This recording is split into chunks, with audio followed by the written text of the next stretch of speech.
Des essaims de minuscules robots arrivent au-dessus de l'océan d'une autre planète dans un autre monde. Ils descendent et récoltent des échantillons d'eau. Après les analyses effectuées, les résultats sont acheminés vers la Terre et prouvent que la vie existe. Le futur de la NASA, visiter des océans extraterrestres avec une toute nouvelle génération de robots. Le dernier Starship, le numéro 5 de la série numéro 1, se termine cette semaine.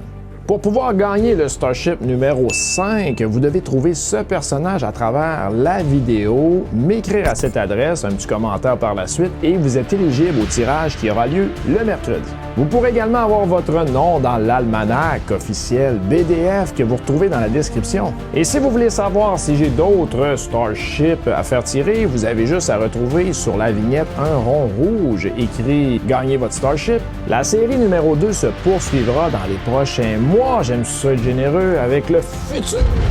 Mon nom est BDF et bienvenue dans l'actualité spatiale. Show!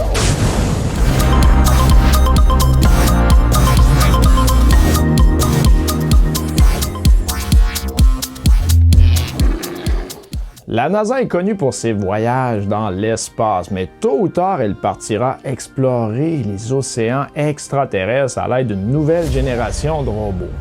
Pas de robots chimiques. Ah, beaucoup mieux. Nous le savons, la NASA et les autres agences spatiales s'intéressent énormément au passé liquide de Mars. L'eau est un élément indispensable à la vie basée sur le carbone tel qu'on la connaît et partout où elle a existé, nous pouvons donc trouver des formes de vie passée. Sur Mars, par exemple, le fameux rover Perseverance arpente en ce moment le cratère de G0. C'est un ancien lac désormais asséché qui pourrait abriter des biosignatures. Il existe aussi d'autres destinations potentielles qui pourraient être encore plus intéressantes. Les chercheurs connaissent déjà un certain nombre de corps célestes où la présence d'eau a déjà été confirmée. Et nous ne parlons pas de traces, contrairement à Mars ou à la Lune, mais à de gigantesques océans d'eau liquide. C'est le cas d'Encelade, l'un des satellites en orbite autour de Saturne. En 2014, la sonde Cassini a apporté la preuve que cette lune abrite un vaste océan liquide souterrain. Europe, une des nombreuses lunes de Jupiter, posséderait également un océan d'eau liquide. Les océans de ces lunes abritent des phénomènes géologiques et biologiques qui pourraient faire l'objet de travaux scientifiques révolutionnaires. Le problème, c'est que ces océans sont extrêmement difficiles à étudier depuis l'orbite. L'approche la plus productive serait donc d'y envoyer directement une sonde. Il faut donc traverser l'épaisse couche de glace qui cache ces océans. Il s'agit donc d'un immense défi technique auquel la NASA réfléchit depuis longtemps. Ethan Schaller, un ingénieur au Jet Propulsion Laboratory de la NASA, a imaginé un escadron de petits robots submersibles baptisé SWIM qui pourrait un jour partir à la conquête des océans extraterrestres. L'idée de cet ingénieur consiste à les empiler dans un vaisseau mère qui serait déposé à la surface de la croûte de glace dont les besoins en énergie seraient assurés par un réacteur nucléaire. Cette approche génère une grande quantité de chaleur qui doit habituellement être évacuée à l'aide du radiateur. Mais dans ce cas, elle permettra à l'engin de percer l'épaisse couche de glace pour atteindre l'océan. Une fois immergée, elle pourra alors relâcher un régiment d'une quarantaine de petits sous-marins triangulaires imprimés en 3D. Ils partiront tous dans une direction différente pour cartographier la zone. Au passage, ils effectueront des analyses sur une large zone grâce à de nombreux capteurs embarqués. Cela leur donnera l'occasion de collecter une grande quantité de données par rapport à un véhicule isolé. Pendant toute l'opération, ils seront tous reliés au sein d'un même réseau de communication pour pouvoir travailler de façon synchronisée. Cela permettra notamment de repérer certaines variations des conditions environnementales comme la température ou la concentration en un composé chimique précis. Il suffirait alors de remonter à la source de ces gradients pour identifier une source de vie primitive. Par la suite, un lien permettra d'envoyer ces relevés au vaisseau mère, et c'est lui qui se chargera de les expédier vers un relais situé à la surface, et ce dernier acteur enverra alors le fruit de la collecte vers la Terre afin que les chercheurs puissent l'exploiter. Pour l'instant, SWIM n'en est encore qu'à l'état de concept, mais il n'y a aucun doute que cette philosophie représente l'avenir de l'exploration spatiale. De quoi faire littéralement passer la recherche à la vitesse supérieure grâce à la nouvelle génération de robots fascinants. Le capteur de vent de Persévérance a été endommagé par des cailloux projetés Parmi les nombreux outils scientifiques impressionnants que Perseverance a emportés avec lui pour étudier les conditions sur Mars, il y a une station météo connue sous le nom de Mars Environmental Dynamic Analyzer ou MEDA. L'instrument mesure à la fois la vitesse et la direction du vent, entre autres l'humidité, la température de l'air et le rayonnement. Mais voilà que des cailloux transportés par de fortes rafales ont récemment frappé et endommagé l'un des capteurs de vent. Heureusement, le capteur peut toujours suivre le vent, mais avec une sensibilité légèrement réduite. À l'heure actuelle, les capacités du capteur sont réduites, mais il fournit toujours des grandeurs de vitesse et de direction. Toute l'équipe est en train de réajuster la procédure de récupération pour obtenir plus de précision à partir des lecteurs du détecteur en bon état. Bien que l'équipe s'attend à des diabres de vent et de poussière déjà documentés sur Mars, il ne s'attendait pas au niveau d'activité que Perseverance a connu dans le cratère de G0. Les chercheurs ont déclaré « Nous ne nous attendions pas à tant d'activité de poussière et de vent.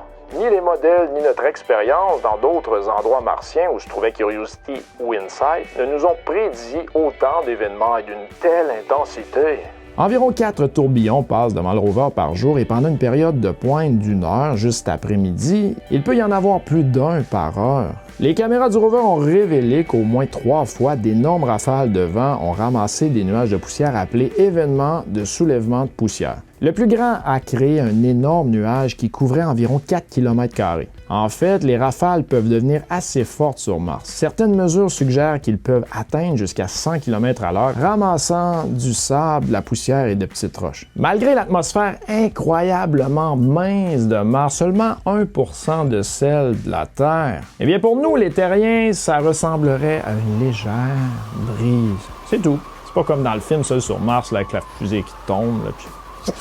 L'étude confirme que le risque d'infarctus augmente après une tempête solaire. Mais voyons. T'es-tu correct, man? Ouais. C'était juste pour le show, là. Alors, refais plus jamais ça, là. Refais plus jamais ça. Nous le savons déjà, lors des tempêtes solaires, le plasma projeté vers la Terre interfère avec son champ magnétique. Mais voilà que des chercheurs ont observé que ces tempêtes pouvaient provoquer un dysfonctionnement de la fréquence cardiaque, augmentant le risque d'infarctus pour certaines personnes à risque. Habituellement, les tempêtes solaires sont connues pour leur impact sur les infrastructures électriques. Les tempêtes solaires auraient également des conséquences sur notre santé. À l'abri grâce à son bouclier magnétique, la Terre est protégée des plus forts vents solaires. Lorsque les résidus de plasma atteignent notre planète au bout de 2 à 3 jours environ, une petite partie de ces particules pénètre le champ magnétique terrestre, perturbant son équilibre. Il s'agit d'un orage magnétique provoquant la formation d'aurores et interférant avec le matériel électronique. Cette rencontre d'un vent solaire chargé de particules avec la magnétosphère terrestre aurait un impact quasi immédiat sur le système nerveux et cardiaque car il augmenterait le risque d'insuffisance cardiaque, voire un infarctus. Ce sont des conclusions d'une étude menée par des chercheurs de Boston aux États-Unis et de l'Université de Suède. Elle est la première à confirmer ce phénomène sur un large effectif de population. Précédemment, plusieurs travaux menés sur de petits effectifs ont montré un risque accru de mortalité lié aux effets d'une activité géomagnétique perturbée sur la fréquence cardiaque. En 2019, une étude parue avait souligné l'effet quasi immédiat de cette interaction sur l'activité cardiaque, augmentant le risque de mortalité totale de cardiovasculaire dans 263 villes américaines. Toutefois, des lacunes persistaient, notamment sur l'impact de la pollution de l'air due à la pollution de l'air. Tu trouves pas que tu exagères? Tu m'as demandé de mettre de la fumée, qu'est-ce que tu veux que je te dise? Je t'ai mis de la fumée. Qui joue également un rôle dans l'augmentation des risques cardiovasculaires. Ouais, je pense que oui. C'est pas ce qu'il veut, lui, Dans le passé, nous avons beaucoup parlé de la puissante fusée SLS. Bref, c'est elle qui va envoyer les prochains astronautes sur la Lune. C'est hot. Eh bien, j'ai eu envie de vous présenter un montage que la NASA nous a partagé cette semaine. C'est de toute beauté. À travers Artemis, la sœur jumelle d'Apollon, nous retournons sur la Lune. C'est Orion, le seul vaisseau spatial au monde capable de voyager dans l'espace lointain. Et maintenant, le moment est venu pour le système de lancement spatial et la fusée la plus puissante de la NASA depuis l'ère Apollo, après avoir passé de nombreux tests, de terminer le voyage avec les différents éléments provenant de tous les États du pays et de partenaires du monde entier. Artemis 1 sera le premier test en vol de chacun de ses composants maintenant assemblés. Ces 2 fusées solides, les boosters, fourniront plus de 75% de la poussée nécessaire pour quitter la Terre. Chaque booster mesure 17 étages. Un segment complet et plus puissant que le SRB de la navette. Et ensemble, ces boosters sont capables de 7,2 millions de livres de poussée et brûleront pendant les 2 premières minutes de vol. Le support de lancement à 212 pieds est le plus haut que la NASA n'a jamais construit. L'intérieur de l'étage central est conçu pour contenir 2,3 millions de livres de carburant. Les 196 000 gallons d'oxygène liquide et les 537 000 gallons d'hydrogène liquide se combineront pour fournir 8 minutes et demie de propulseur aux 4 énormes moteurs RS-25 montés en dessous. Chaque moteur RS-25 a un héritage qui lui est propre. Ces 4 moteurs fournissent 2 millions de livres de poussée. Avec les SRBS, ils sont capables de pousser Orion à une vitesse de plus de 27 000 km/h. La propulsion cryogénique provisoire est un étage supérieur de 14 mètres de haut qui offre à Orion près de 25 000 livres de poussée effectuant 2 allumages distincts qui soulèvera d'abord l'orbite d'Orion, puis le propulsera plus tard sur une trajectoire vers la Lune. L'étage sera ensuite propulsé par un moteur RL-10 qui effectuera ces 2 allumages. Ce moteur légendaire a propulsé des missions robotiques sur toutes les planètes du système solaire, y compris Voyager 1 et Voyager 2, les premières sondes spatiales à quitter notre système solaire. Chaque module de service spatial interstellaire Orion, fourni par l'Agence spatiale européenne, est la centrale électrique qui alimente et propulse Orion dans l'espace. Il stocke l'énergie électrique de contrôle thermique de propulsion de l'engin spatial et les systèmes de survie critiques tels que l'eau, l'oxygène et l'azote. Le module d'équipage d'Orion est le segment pressurisé du vaisseau spatial où les futurs équipages vivront et travailleront dans l'élaboration de voyages vers la Lune. Capable d'accueillir 4 membres d'équipage jusqu'à 21 jours, cette capsule comprend des systèmes d'équipage innovants d'avionique de pointe et le plus grand bouclier thermique de son genre pour l'entrée lors du retour dans l'atmosphère terrestre. Positionné au sommet d'Orion se trouve le système d'abandon de lancement, conçu pour mettre l'équipage en sécurité en cas d'urgence sur le pad ou pendant le lancement. 3 moteurs de fusée solides peuvent s'activer en quelques millisecondes, accélérant de 0 à plus de 800 km/h en 2 secondes pour propulser Orion et son équipage en toute sécurité loin de la fusée. Maintenant entièrement assemblée, cette fusée de 322 pieds ou 98 mètres n'est plus une série de parties séparées et de programmes. Unis ensemble, la mission Artemis 1 est la première des flèches d'Artemis capable d'inaugurer le prochain chapitre de l'exploration lunaire. Maintenant, assembler ce système puissant représente tout ce qui est possible, tout ce que nous sommes capables lorsqu'ils sont unis autour d'une vision époustouflante avec chaque composant jouant son rôle. Dans un effort plus grand, nous, les gens de la NASA et nos partenaires, nous, les gens de la génération Artemis, partout dans ce beau monde, témoigneront de ce dont nous sommes capables. Ensemble, nous retournerons sur la Lune. Et c'est pas rien ça. C'était hot, hein? Oui, absolument, ça nous donne le goût. La Lune, on s'en vient. Artemis! Et je suis rendu à vous faire la petite tournée des nouvelles de Twitter de la semaine, les BDF, ça roule. Alors, je commence avec l'échantillon de rock numéro 9 qui est dans le sac et bien dans le tube. De toute façon, mon équipe a attendu des années pour s'approcher de ce delta fluvial et voir ce qu'il pourrait dire sur la vie passée sur Mars. Cet échantillon pourrait bien obtenir un aller simple vers la Terre à l'avenir. C'est prévu de rapporter les échantillons sur notre bonne vieille Terre. Besoin d'éliminer ces personnes ennuyeuses qui ne rentrent pas chez elles? Eh bien, c'est une bonne façon de procéder. Un peu n'importe quoi, les BDF. Faites surtout pas ça à la maison. C'est vraiment pas fort, pas fort.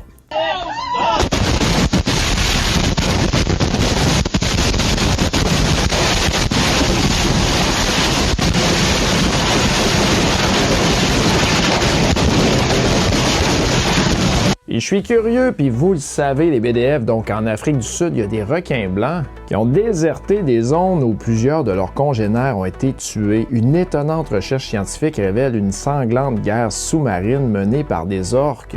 Et selon cette étude, 2 orques se sont montrés terrorisants, tuant et prélevant des organes internes d'un si grand nombre de grands requins blancs que ces derniers évitent maintenant un territoire qu'ils dominent pourtant depuis des années. Puis je peux vous confirmer qu'ils sont violents, oui, absolument. Regardez cette vidéo prise à Inukjuak dans le Nunavik au Québec, des orques pris à travers la glace. Ce petit trou était le seul endroit de survie pour respirer. Et je peux vous dire, les Inuits étaient pas très peureux. Faut pas que la glace craque, oh non, je peux vous le dire. Il y a un petit souvenir, il y a 25 ans aujourd'hui, le vaisseau spatial Mars Pathfinder a atterri avec succès et le premier rover martien Sojourner a effectué ses premières traces dans le sol martien. Ah, il était tout petit, mais qu'est-ce que la mission Pathfinder en réalité? Mars Pathfinder a atterri sur Mars Arès Vallis le 4 juillet 1997. Il a été conçu comme une démonstration technologique d'une nouvelle façon de livrer un atterrisseur instrumenté et le tout premier rover robotique à la surface de la planète rouge. Pathfinder a non seulement atteint cet objectif, mais a également renvoyé une quantité sans précédent de données et a survécu à sa durée de vie de conception principale. L'atterrisseur et le rover de 10,6 kg transportaient des instruments pour les observations scientifiques et pour fournir des données techniques sur les nouvelles technologies en démonstration. Le rover possédait des instruments scientifiques pour analyser l'atmosphère martienne, le climat, la géologie et la composition de ses roches et de son sol. Mars Pathfinder a utilisé une méthode innovante d'entrée directe dans l'atmosphère martienne assistée par des parachutes pour atterrir sa descente à travers la fine atmosphère martienne et un système géant d'airbag pour amortir l'impact. C'est ça qui était surprenant ou spectaculaire. Et un peu fou, hein? Aussi, ouais. Et je vous laisse avec le Starship de SpaceX qui est de retour sur l'aire de lancement. Hey, les tests statiques, c'est pour bientôt, très bientôt.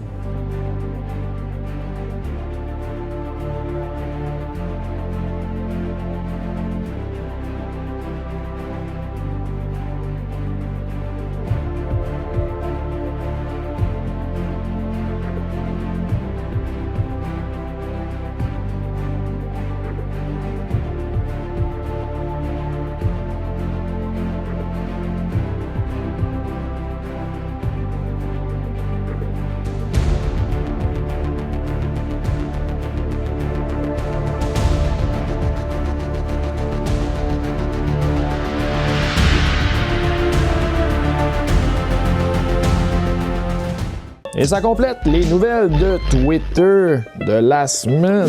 Cette semaine, dans le merveilleux ciel, nous allons découvrir la constellation la Petite Ourse. Wouh! La Petite Ourse, dite Ursa Minor ou Umi, est constituée de 7 étoiles. L'étoile polaire Kochab, Phercade, Alpha, Alpha Arcade.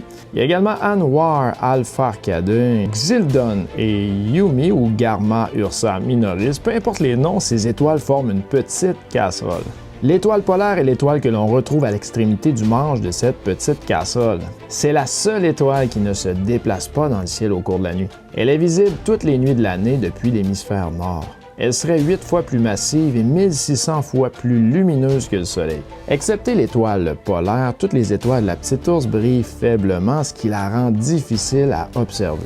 Dans le ciel, la Grande Ourse et la Petite Ourse sont l'une en face de l'autre, mais dans un sens inversé. Pour identifier facilement la Petite Ourse, il faut partir de la Grande Ourse, repérer le bord formé par les 2 étoiles qui se trouvent à l'extrémité de la constellation, à l'opposé du manche de la casserole, autrement dit, le bec de la casserole. Puis prolonger la longueur de ce bec d'environ 5 fois la distance des 2 étoiles qu'il forme. Le regard se porte alors sur une étoile bien brillante, l'étoile polaire. Qu'il s'agisse de la Petite Ourse ou de la Grande Ourse, la ressemblance avec un ours n'est pas frappante. Alors pourquoi un ours? Les légendes diverses et variées qui existent à ce sujet ne manquent pas d'imagination, mais l'une des plus célèbres remonte à la Grèce antique. Elle raconte que la Petite Ourse représenterait Arcas, fils ou fille, il y a 2 versions qui existent dans la mythologie, de la nymphe Callisto. Selon la mythologie grecque, Callisto fut changée en ours par Héra, épouse de Zeus, lorsqu'elle apprit la liaison de la nymphe avec son époux. Elle avait un peu raison.